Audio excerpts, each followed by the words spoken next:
மேடையில் அமர்ந்திருக்கும் என்னுடைய நண்பர் துக்ளக் புது ஆசிரியர் குருமூர்த்தி அவர்களே,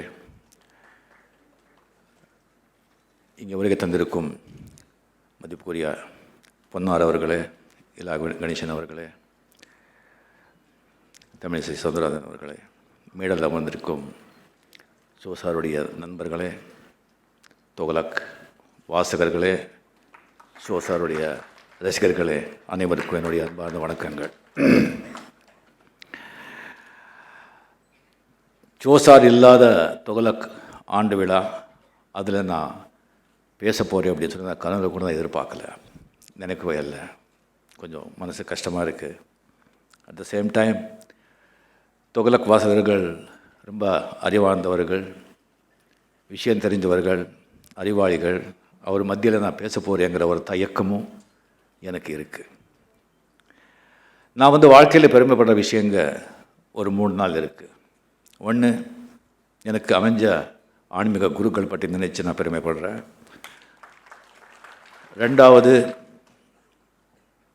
கே. பாலச்சந்தர் சார் அவர்களால் தமிழக திரையுலகத்துக்கு நடிகனாக நான் அறிமுகப்படுத்தப்பட்டதை பற்றி நினச்சி நான் பெருமைப்படுறேன். 3வது, பெரிய அழகோ அறிவோ டேலண்ட்டோ இல்லைனாலும் தமிழக மக்கள் எனக்கு கொடுக்குற அன்பை நினச்சி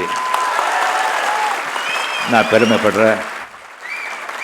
4வது, ஷோசார் மாதிரி ஒரு அறிவாளி என்னுடைய நண்பராக இருந்தார் அப்படிங்கிறத நினச்சி என்னை நானே பெருமைப்பட்டுக் கொள்கிறேன். எனக்கும் ஷோசாருக்கும் வயசுலேயோ அறிவிலையோ எக்ஸ்பீரியன்ஸ்லேயோ எந்த விதத்துலேயும் சம்மந்தமே கிடையாது. ஏணி போட்டால் கூட எட்டாது. இருந்தால் கூட அவர் அந்த அவ்வளோ அப்படி அறிவாளி என் கூட மணிக்கணக்கில் பேசிகிட்டு இருக்கான்னு சொல்லும்போது என்னை முதுக நானே தட்டிப்பேன். அவர் ஒரு சிங்கம் மாதிரி இருந்த ஒரு மனிதர்.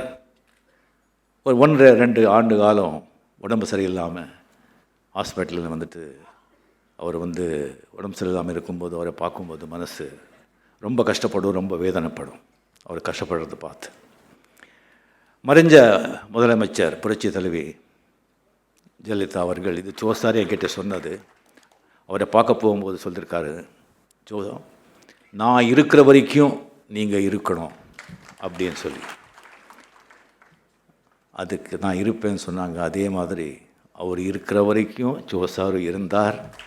அவர் மறைஞ்ச உடனே சில மணி நேரங்களே அவரே மறைஞ்சிட்டார். அவர் மறைஞ்சப்போ அவர் போய் பார்க்கும்போது எனக்கு பெரிய ஒரு வேதனையோ சோகமோ துக்கமோ ஏற்படலை. ஏன்னு சொன்னால் அப்படி நம்மளை ப்ரிப்பேர் பண்ணிட்டார். அதுக்கப்புறம் நாள் ஆக ஆக ஆக அவர் நினைவு ஜாஸ்தியாக நாட்டில் நடக்கிற சில அசம்பாவித்தனம், சில அசாதாரண விஷயங்கள், பொலிட்டிக்கல் விஷயங்கள் நடக்கும்போது அவர் இருந்தால் எப்படி இருக்கும்னு நினைக்கும்போது மனசு கஷ்டமாக இருக்குது, வேதனையாக இருக்குது. அந்த இதில் தான் இங்கே நின்றுட்டு நான் பேசிகிட்ருக்கேன்.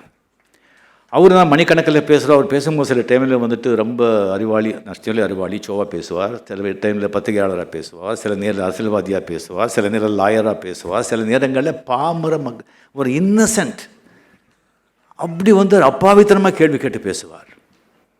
அந்த மாதிரி ஒரு கேரக்டர் நம்ம பார்க்கவே முடியாது. அவர் இருக்கிற ஒரு நண்பர் ஃப்ரெண்ட் சர்க்கிள்னு சொன்னால் அசாதாரணம்.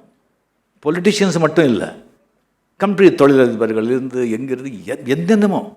அவர்கிட்ட எனக்கு ரொம்ப பிடிச்ச படம், நான் கற்றுக்கிட்ட ஒரு விஷயம் சொன்னால் கண்டென்ட்மெண்ட். அவர் பணத்தை ஒரு பொருளாக மதிக்கவே இல்லை. அவருடைய நட்பு வட்டாரத்துக்கு அவரால் பயன்பட்டதே தெரியும், அவங்கள இவரை பயன்படுத்திக்கொள்ளவே இல்லை. அவ்வளோ பெரிய விஷயங்கள். ஃபார் எக்ஸாம்பிள் எனக்கு சொன்னது சில விஷயங்கள் நான் சொல்லி தான் ஆகணும், பிகாஸ் அவர் நண்பர் நடந்த விஷயம்.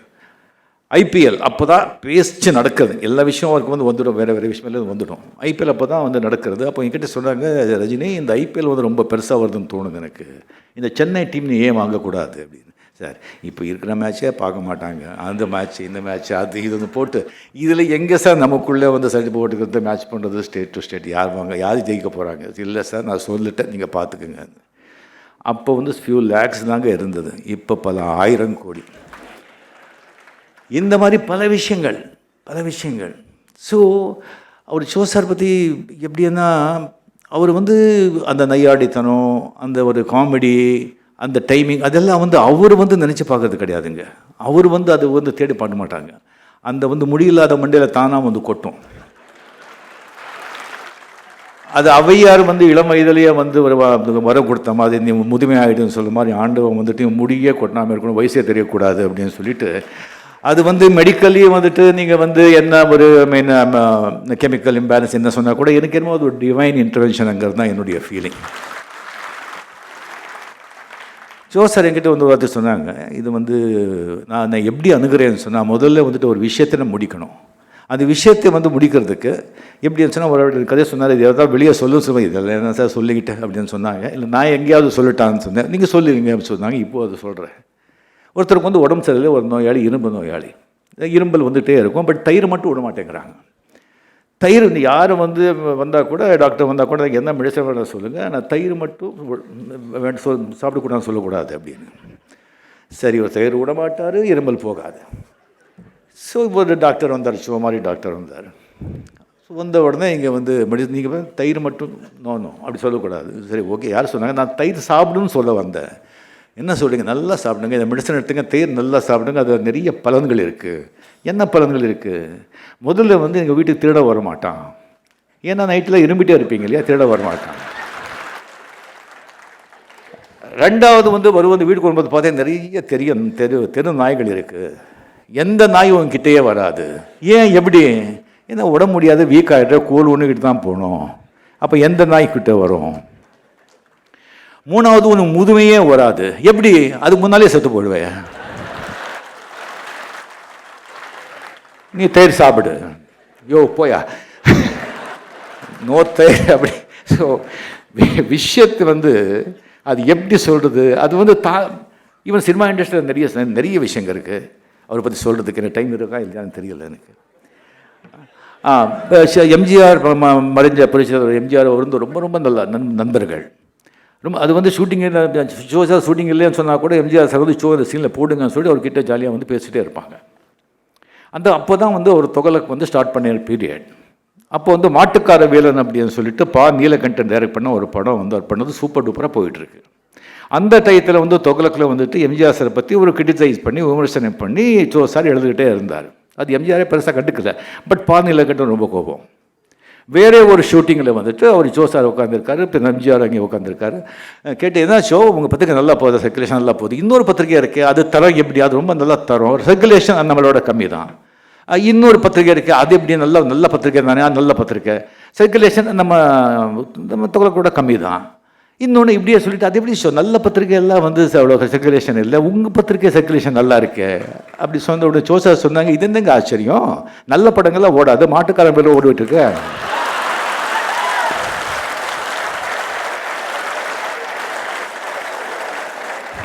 இன்னொரு இன்சிடென்ட் சார் வந்து என்கிட்ட சொன்னது, அப்போ தான் அந்த முடிவு கொட்டி போயிட்டு யாருக்கும் நிறைய தெரியல, ஒரு விக் வச்சுருந்தாங்க.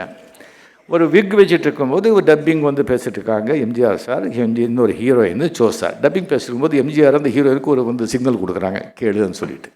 அவர் கேட்குறாங்க, சார் கொஞ்சம் விக் எடுங்க தலைவருக்கு எப்படி இருக்குன்னு பார்க்கணும் அப்படின்னு சொல்லிட்டு. இது சார் கவனிச்சுட்டு நான் விக் எடுக்கிறேன், அவர் தொப்பி எடுக்க சொல்லுங்க.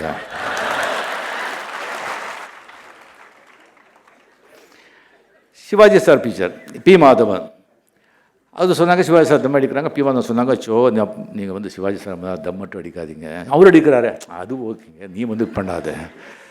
சரி நான் ஒன்று பண்ணுறேங்க, நான் டெஃபினெட்லி அவர் முன்னாலே நான் வந்து சிகரெட் பற்ற வைக்க மாட்டேன், பட் நான் சிகரெட் சாப்பிட்டு இருக்கும்போது அவர் வந்தால் கீழே எடுத்து போட மாட்டேன். இது சிவாஜி சாருக்கு தெரிஞ்சிருக்கு.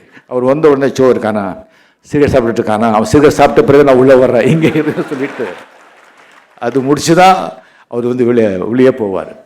இந்த மாதிரி அவர் வந்து ஒரு விகட கவி.